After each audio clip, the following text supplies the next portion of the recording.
My name's Harriet and I'm the founder of Vitality Yoga. Today I'm going to teach you how to do high lunge pose with proper alignment.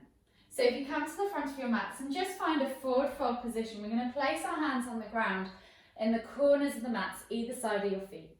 From here I want you to take one foot all the way back to the back of the mat.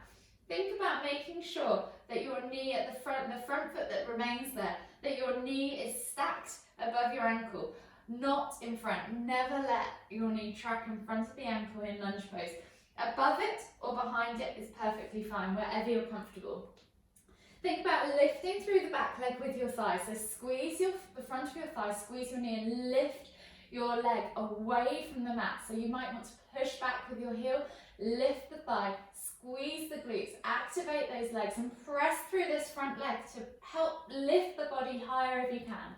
This will give you space to just move around underneath when you come to transition. Then with your arms and shoulders, roll the shoulders back and down, pull the chest through the arms. Your eye gaze should be forwards. And that's it. That is your lunge pose.